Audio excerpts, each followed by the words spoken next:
Alright, so it looks like the stream is up and running. So, hi, I'm Dylan of the Powerful Boys podcast, and today I'm going to be going through all the cards in Hour of Devastation and giving you my review of them. I'm doing this for two reasons, even though I don't think there's going to be many viewers.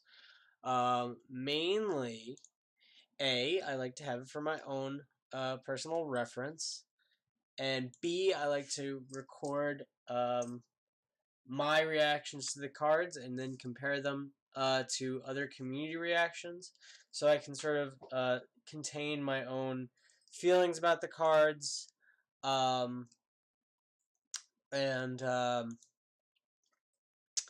yeah, and you know, sort of given more of a personally unbiased reaction to these cards. So I'm going to be going through, and we're going to be doing a pretty normal, like college grade review scale.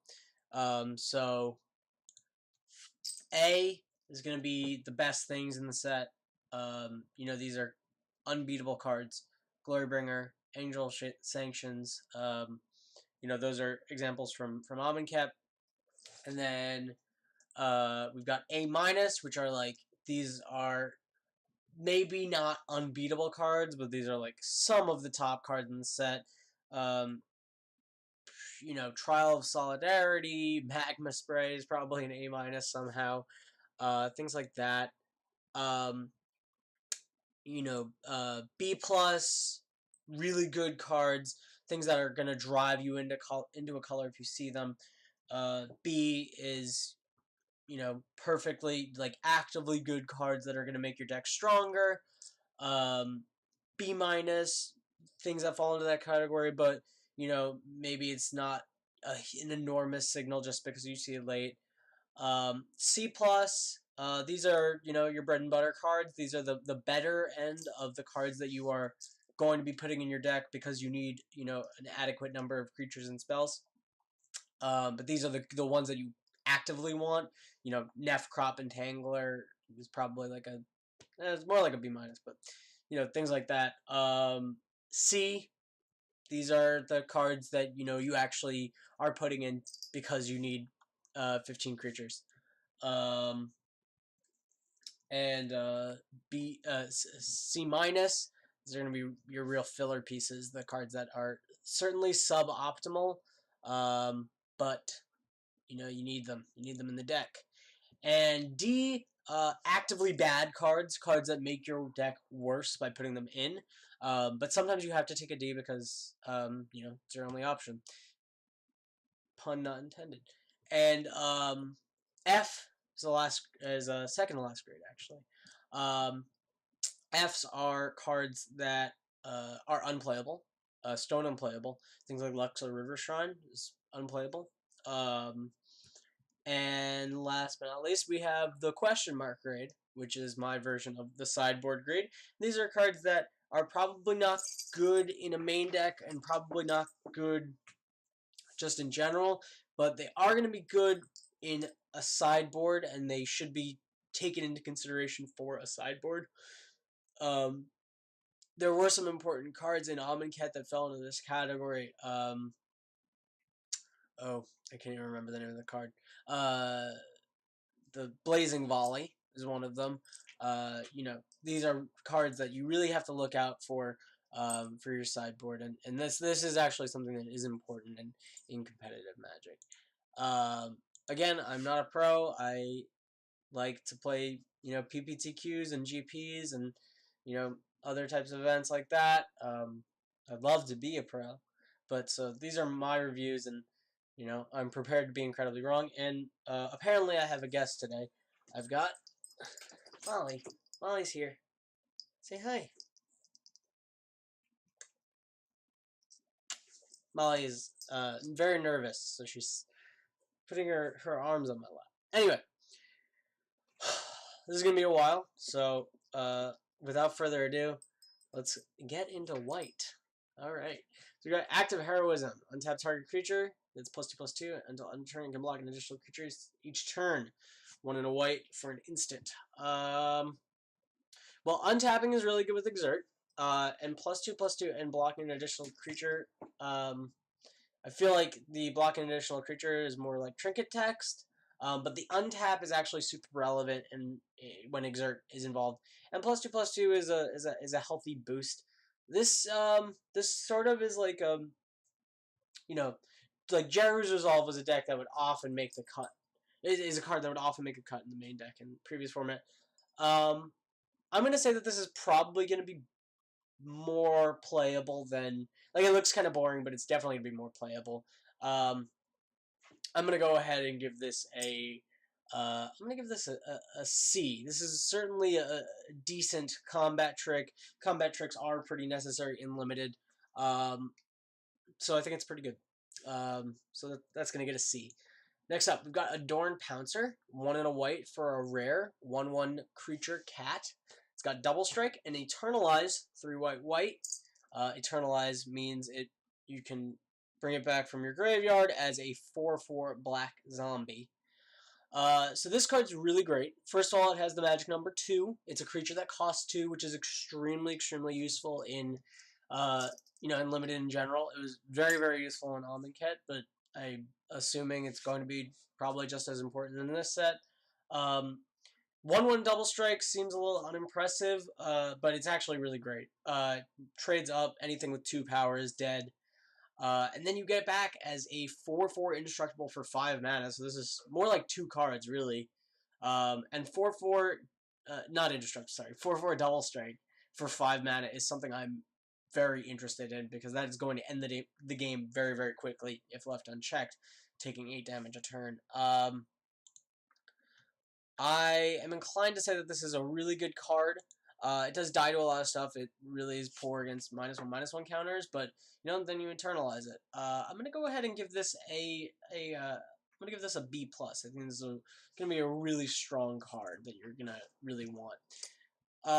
Angel of Condemnation, 2 white white for a rare creature. It's an angel. It's got flying and vigilance. For 2 and a white, you can exile another target creature, return that card to the battlefield under its owner's control at the beginning of the next end step. And for 2 and a white, you can exert it and tap it and exile another target creature until it leaves the battlefield.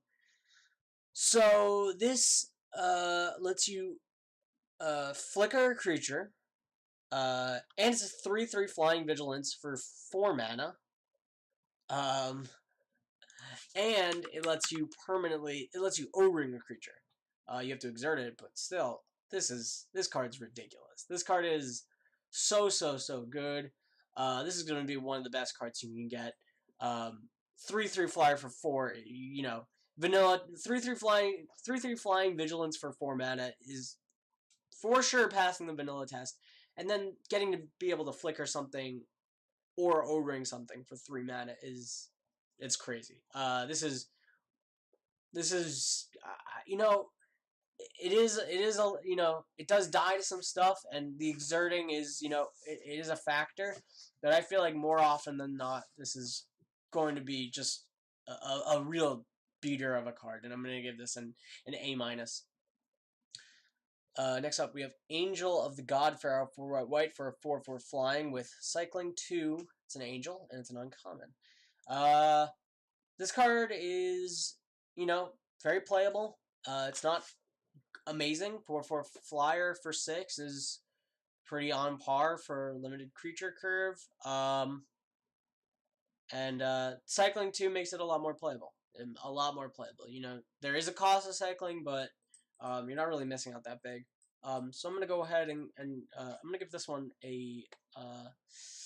This is probably gonna be more like a C. It does cost a lot, but I think decks that will want it will be happy with what they get. And I think this is it will not make the cut in a lot of decks, I feel, just because it is very expensive, and we know Amonkhet to be a fast format, and there's really no indication that this format is any less fast.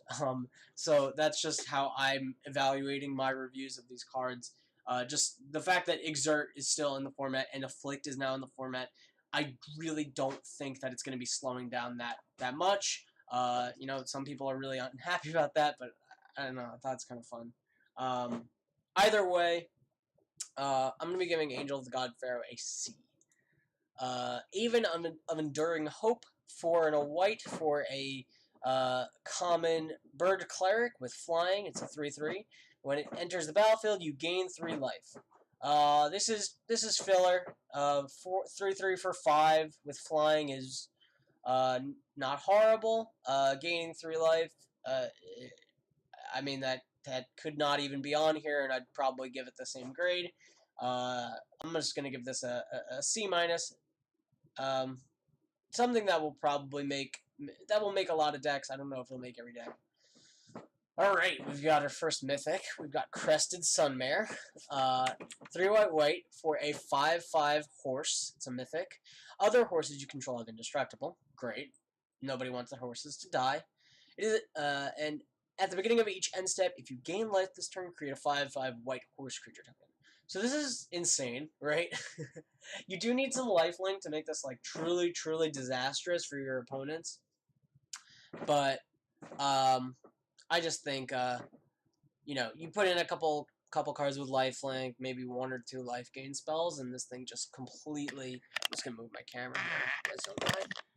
I don't know why I'm saying you guys, because it's just me and Molly and me watching the VOD.